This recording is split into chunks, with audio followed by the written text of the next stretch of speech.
Go. Hi everybody, welcome.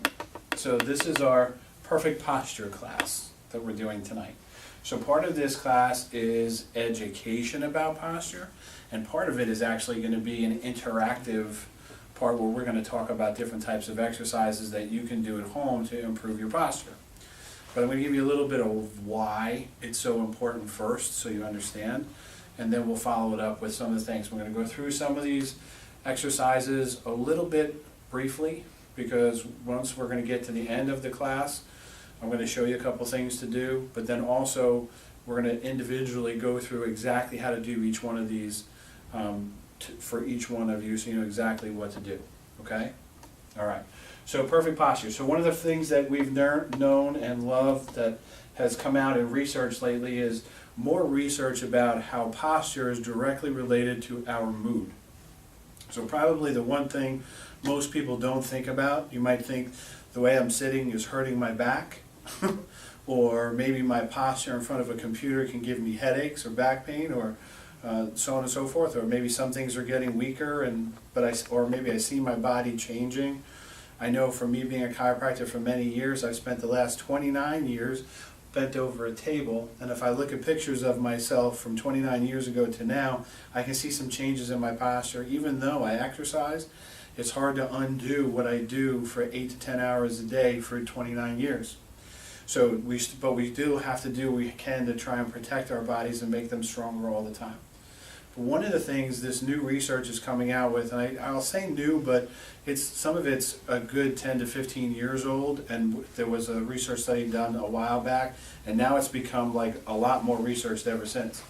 And so if I want to give you an example, and it's a simple way to do this, and what I want you to do is while you're sitting in your chairs right now, I'd like you to just kind of hunch forward, right? Drop your head down just a little bit. And while you're there, I want you to just kind of check in with how you feel in that position. Now, you may feel a little bit relaxed, or you may feel some stress on your back or different places. But I want you to try and do this for me. While you're down, hunched over in this position, try and feel happy. And I say that because it's very difficult for your body to try and feel good in this posture. Okay? Now what I want you to do is to sit back, shoulders back, head up over your shoulders, so you're sitting up nice and straight and tall, almost as if you're stretching your head up towards the sky while you're in that position with your shoulders nice and back. Let's take a deep breath. And exhale, let it out, let your shoulders kind of drop a little bit. And now try and feel happy.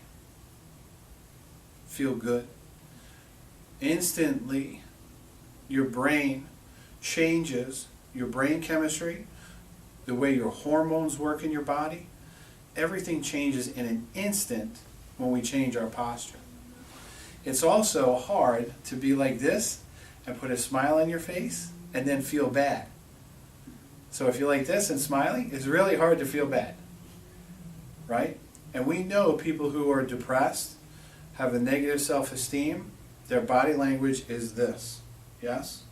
Right? We know people who are confident, stand tall, and they project a certain energy about them because of the way they give this, their posture. We know animals in nature, they posture to who's the alpha, who's the beta, right? If you've ever seen two dogs even play or wrestle or fight, there's always one, or even cats, it doesn't matter. There's one that will cower and go down, and one that will stand over them, right? There's something innate in our nature that tells us this is confident and this is weakness. But what we didn't understand is how it's affecting our brain chemistry, and how we make decisions as we go through our entire day is completely different. There's a study done in New Zealand a few years back with students sitting in a classroom, and they had some students that sat up straight and they gave them exercises to do, and some students who they had hunched over, and they gave them the same exercises and asked the same questions. And completely different answers to the test based on just how they were sitting in the classroom and their own confidence level, what they thought they could do and what they could become in that moment for the rest of their lives was being dictated by where their posture was. This is huge, because as a society, we're doing this. Our children are doing this on their phones. They're hunching their shoulders, heads down, whether it's standing up, or whether it's laying down, or whether they're sloppily sitting on a couch someplace, playing games, or being in this position. It's changing the way their brains work. And we talk about the phones, and there's all kinds of research now about addictions with dopamine receptors being fired when somebody likes one of your pictures, or how their brain chemistry changes when they don't like one of their pictures, or doesn't want to be friends with them anymore on Facebook. It's huge emotional changes that are happening to young kids that don't know how to emotionally handle those situations. And you mix that in with this, and it's like a little ticking time bomb. So we have to be very aware of how our kids are standing, how they're posturing, how they're moving, because we're moving less. We're getting sicker as a society. We're eating not great foods. We're becoming more obese. Every year you can go on there, if you Google it, it'll show you the chart of the United States and how obesity is running through the country. And everything is changing. So we have to be very careful. We have to make important choices now, because the decisions that you're making now about your health to be healthy are affecting you 5 years from now, 10 years from now, 20 years from now, and it's affecting your children because they see you making choices. I know my 1.5-year-old son almost watches everything I do. Everything. Every waking minute he's around me, and he studies what I do. So if I'm just playing with him and doing something, if it's a ball that I'm holding in my hand, he's looking at me so intently to see how I throw it. He doesn't understand words yet, but he's learning from what I do, not from what I say. And we all learn that way. We want to tell our children, you have to eat this and you have to eat that, but if we're not eating it, they're not really getting it. You have to exercise, you have to go out and play, but if we're not exercising and we're not playing, they're not going to get it. So it's not just about our health, it's what we're passing on to the next generation. Does that make sense? Mm-hmm. So this is critical when it comes to health. So 55% of all of our daily communication comes from our posture. So a lot of studies have been done on this and communication, and we understand that only 7% of all of our communication is a word. The rest of it comes from the tone we use, and even more so, the biggest part is how we're posturing in a moment. So you can talk about people who study, what is it called? When you see how somebody's posturing, what is it called? Anybody? Your body's... Moving? How your body moves? Posing or whatever. Yeah, it's all about your posture. So if what body positions you're in say a lot about the person. So you want to learn about how to do a great interview with somebody, you ask them questions, but you also look at how they're responding to the questions and what positions they're sitting in. It says a lot about who they are. So when you're having a conversation, same thing as what we talked about mood, most of our communication with each person comes from our posture. And check this out. The society we live in now, the majority of the way that a human being is trained to pick up communication, 93% of it has nothing to do with the word. Only 7% of it is the word. How do we communicate? Only in words. So anybody here ever have a text message that they sent where the other person misunderstood the tone of what you said? Oh, yeah. All the time. Right? So we have, in my family, it's me, my wife, 3 older girls that we have, all in their 20s, and a 1-year-old boy. Poor guy, I know. But the girls all the time will always have conversations in the house, but you only said okay back. So apparently this is not good. You can't do okay. That's not enough. If they send you this big long text message, sending okay back is not an appropriate answer. you have to send a big long text message back because they sent you a big long text message, and you have to use little emojis with smiling faces because you're happy about what you're saying, or LOL because you're making a joke, or some other letters that I don't even know now because they're not texting right, because you can't send the emotion through a phone unless you do all these other things. So the communication is going to be misunderstood all the time. Does that make more sense now? Yes. So we are trained to see posture and tone, because if I say, this is what I do when I do this class, if I say, I love you, right? There's the words, there's the tone. It means something, right? If I say, I love you, same words, different tone, my posture changed a little bit, right? And I could keep saying it a whole bunch of different ways and keep going, but you get the point, yes? Right. The same words, different tone, different posture means something completely different. So we must understand posture is critical to our health, our communication, almost every single thing we do as we move through our day. So, and our health most of all. So, what are the health effects? We look at posture, when we talk about strictly from a chiropractic standpoint, we're looking at the structure and the function of the spine.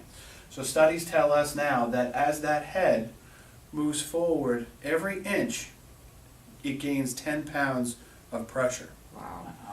So imagine the average person after 6 or 7 or 8 hours in front of a computer screen, hunched over, looking into the computer screen. It's the same as taking a 40-pound weight and putting that around their neck. That's the stress that's on your neck and your upper back. And that's how we work for hours and hours and hours a day. That's a lot of stress on the body. And I'm just talking about the physical parts. When we look at postural analysis, it's one of the key components. When we're doing your exams, we're always looking at your posture. We're looking to see how your hips are, how your shoulders are, how your legs are, how your head's tilted from one side to the other, if it's falling more forward all the time, how your shoulders are rotated one way or the other, hips rotated one way or the other. And we're looking at, of course, we can see your x-rays and see how the subluxations are in your spine bent and twisted that are causing all those things to happen. So I'm going to show you a really easy way that you can check the people you care about in just minutes when we finish up tonight. For those of you watching by video, you have to come see us to learn about it. So perfect posture. Very few people stand from a front view or a side view in this type of posture anymore. Yeah. In fact, the majority of us have been so hunched over and so much at computers that a lot of us have a very forward projected neck. And that's where we're comfortable because our bodies have adapted to that position. Now where the head's up over the shoulders and being supported by your spine the way it's designed. It takes all the pressure off. So these are two examples of what great posture looks like from the front and the side. Where that all starts is in the feet. And these are some of the exercises that I'm going to discuss with you, and then we're going to practice before we leave tonight. So we do rolls with our feet to increase the side roll them up from the inside out. And that way we're helping to strengthen the arches and the muscles up in the calves from the outside in to give us stability. Walking with our toes in to give it strength. Walking with our toes out to give it strength. Walking with up on our toes with the heels up, and then walking with our toes up. These are simple little exercises. I don't have an example in this picture, but one of my favorites to strengthen the feet, because our feet have become very weak, I'll get to that in a second, is if you put a towel on the floor, and you can do it seated or standing, but you scrunch your toes and pull the towel like into a ball up under your feet. So when people come in and they're talking about foot problems, and the foot problems that we're having are becoming more common, part of it is because we've got so darn good at making great shoes that they support us so well that our feet are actually getting weak. So we're seeing some more foot problems than ever before. Obviously, sadly, there's a lot of shoes out there that have no arch support and they're just flat inside, and there's no support for your feet either. So we have extremes. And of course, With women, you add a little bit of a heel, and that changes how your low back is and how your calves work all day and so on and so forth. So we're seeing more foot problems than we've ever seen. Feet are getting weaker. So good to be in the summertime, be in your sandals, be in barefoot, get out there and work those muscles in your feet. It'll make them stronger in the long run. Does that make sense? Yep. Okay, planks. Planks help. Now we talked about the lower part in the legs. We talk about the core. This is one of the most critical issues there is right now, because when we sit, we don't engage our core muscles. So if we sit for most of our day, we work really hard, and then we go home and our brains are tired, but physically our body hasn't done much work, we still feel tired. Maybe even more tired than somebody who worked physically all day. And then we go do what? We can't wait to just relax and sit on the couch, maybe watch a little television, or some of us may even go back to the computer to play some games instead of do work on the computer, but we're back sitting again. And then we're tired, so we go to bed. And then we wake up in the morning, we sit in our car, we drive to work, we sit at our desk, we sit in the car, we drive home, can't wait to sit in front of the TV and go to bed.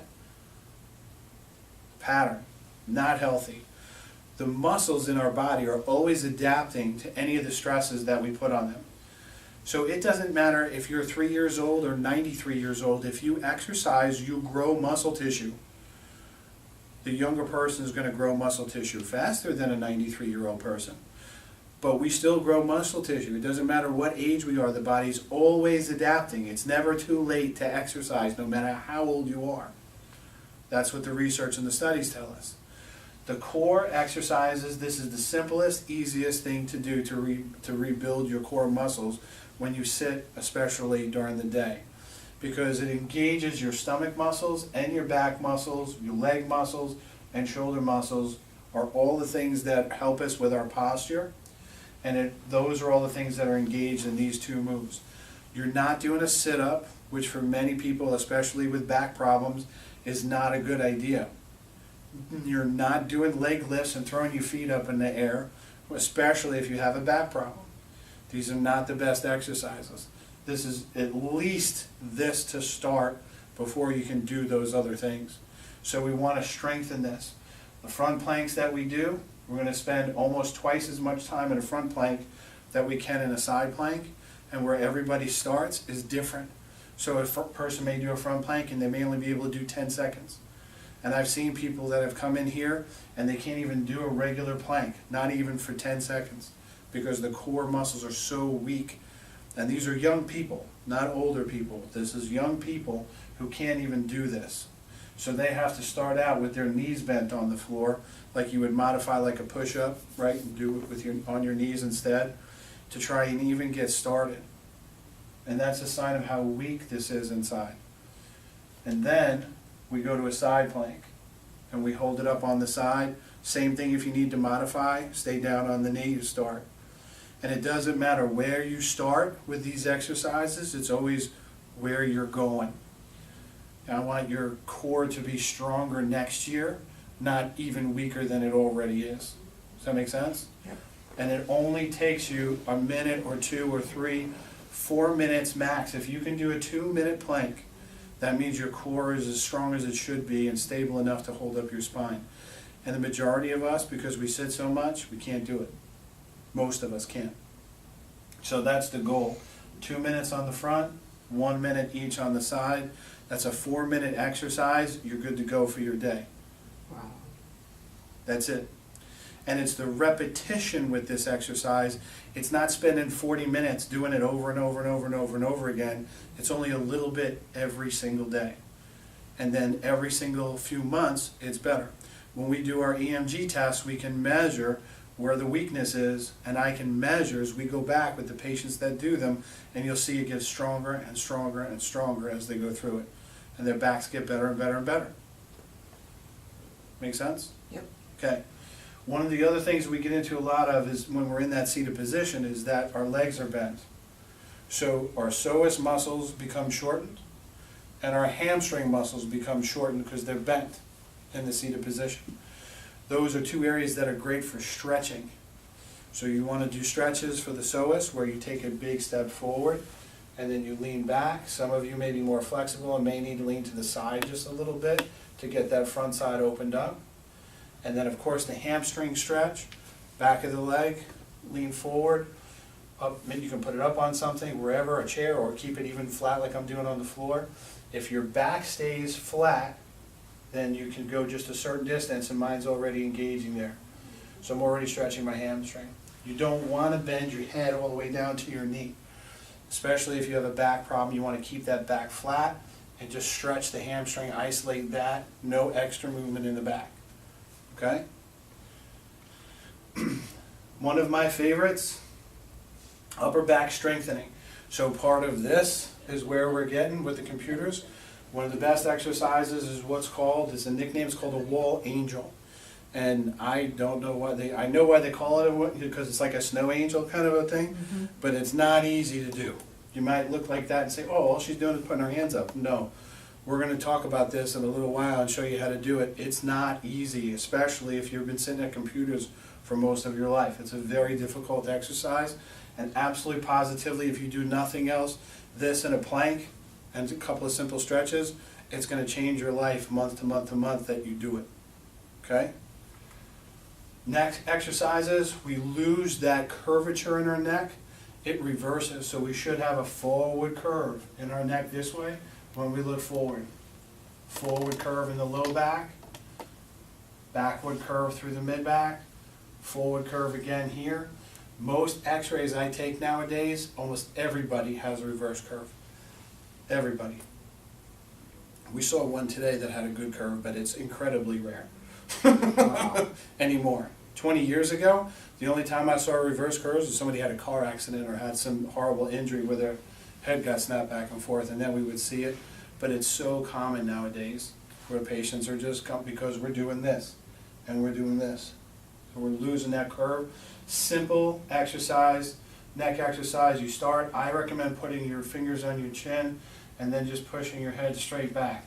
You don't want to tuck, because that reverses the curve, and you don't want to lift up as you go back either. You want your head to come straight back, and that's going to help this come back to this along with the other exercises that I showed. So from the feet all the way up, we now have some simple exercises. If you did all of it, it might take you 10 minutes, maybe. Depends on how long you can plank for and how many repetitions of wall angels you can do. We usually recommend 10 of these. Pushing back, hold them just for a second, come back to where you feel comfortable. Pushing back, hold them for a second, come back to where you feel comfortable. So, I mean, it doesn't take a minute to do that, right? So what I'm trying to give you is really, really easy, really, really simple ways to help change your body, including help me with the changes that I'm trying to make with your body, because I can adjust you and bring your spine back into healthy motion again. But if you keep spending hours and hours and hours a day putting these stresses on your body, you're going to fall back into those old habit patterns. So I want to try and build those muscles and the muscle tone so the adjustments that I give you will hold better and last longer. Does that make sense? Yep. Awesome. So a little example. You don't have to worry about reading this bottom part. I'll tell you what this is. So this is a curve in someone's neck. And this is really almost too much of a curve. It's so curved, but so we hardly see anything like this. The head's facing this way, as the diagram shows with the person. This is a reversed cervical curve. If you can see, I don't know if you can, the dark area in between is where the discs are. Okay? Down here you can see them decreasing. This one's almost collapsed, as is the one below it. In this picture, I would tell you 25, 30 years ago, if I took an x-ray of somebody, I would guess that the person is probably in their late 70s, 80s, or maybe even early 90s with the amount of degeneration. This is a 50-year-old person. And I will tell you day in and day out, I see 30 and 40-year-olds with worse arthritis than the 80 and 90-year-olds that I take care of. Do you know why? We're living a different life than they did. Not only that, but I see people who are 80 and 90, living to be 80 and 90, and I'm seeing more and more people who are 30, 40, and 50 dying of heart attacks, cancers, and diseases more than ever before. There's a trend that's occurring, and it's an obvious one. Last year was the first time our life expectancy dropped in the United States. In many, many, many years. It's been going up and up and up and up and up, and it's the first time it dropped. It only dropped a little bit, but there's a trend. And it's not the older people that are dying. It's because the younger people are dying at a faster rate and higher numbers than ever before. And if we don't start taking care of ourselves, we're never going to make it to 80 and 90 like our parents or grandparents did. They lived stressful lives, but they lived physically stressful lives. They moved. The food that they ate was different than the food that we eat now. How they handled stress is different. They didn't get on Facebook every 2 seconds and worry about everything that's happening in the planet and everything that's going on. They had their family units, and that's what they worried about, right? This was it. This was my kitchen table at dinner time was my stress. This is who I was, my kids and my relationship, my husband, my wife. That's it, right? It wasn't outside that. You didn't know somebody was having trouble until you got a phone call on a television that still had a phone call on a telephone that still had a cord attached to the wall, or you got a letter in the mail. Months later, oh, did you hear about Aunt Josephine? Right? And now it's like all over Facebook. And it's like, we're in it, we're in it, we're in it. It's all kinds of different stresses than we've ever had. The changes are occurring more rapidly, and to people that are younger and younger. When the bones are out of place like that, they will deteriorate, they will break down faster and faster and faster. And things break down faster with less movement than with movement. People who exercise have much less arthritis than people who don't. This is not a disease of too much, it's a disease of too little motion. And as a public, you're proving that to us as doctors all the time. Many, many years ago, somebody went for a surgery, hit a knee, they put you in a cast. Months later, you'd be out of the cast, you'd be in a brace. Months later, you'd be out of the brace doing physical therapy. It might take 2 years before you could walk without a cane. Now, within weeks, people are never going into a cast. What they're doing is they're actually hooking them up to machines that move their knee as soon as they're done with the surgery. Wow. But while you're still under anesthesia, you're just waking up and their knee is in motion, moving instantly, because they know if they lock it down and don't move it, scar tissue goes through the whole thing, and it's so hard to make it come back. We're designed with all this muscle tissue, all these joints, to move, not stay still. And definitely not to be locked in a cubicle like this all day. Not healthy. So some of the classes we have upcoming this year, sitting is a new smoking class. I've been doing that for several years now. We're talking some detail about that and some ways to get up and move throughout the day. Talking about stand-up desks that can be utilized instead of sitting. You know, we talked about that, but there's other things to do. So what I want to do, I'm going to say effects, go through this quickly. Headaches, issues with sleeping, we talked about mood, pain with the feet, back problems, fatigue, carpal tunnel, constipation, because it's hard for your intestines to move properly, breathing issues, and high blood pressure are all associated with poor posture. Just to name a few. So, what I'm going to do is we're going to stop here. I'm going to take a couple moments, show you how you can check the people that you care about, see if their shoulders are off. Horribly, I've had parents that have brought their kids in because the kids, sometimes when the kids know something's wrong, they'll put like a jacket on or a coat on. I had a family we've known for many years, but the son, always in a sweatshirt, always had a hood on, they didn't know he had a horrible scoliosis. He always wore baggy clothes. He was hiding it from his parents, hiding it from his family.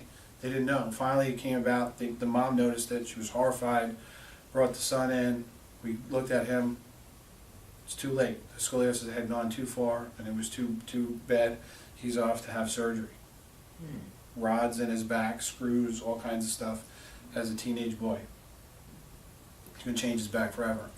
So take a moment, look at your kids a little more carefully, right? But I'm going to show you a couple of tricks and a couple of things to be able to see what's going to happen.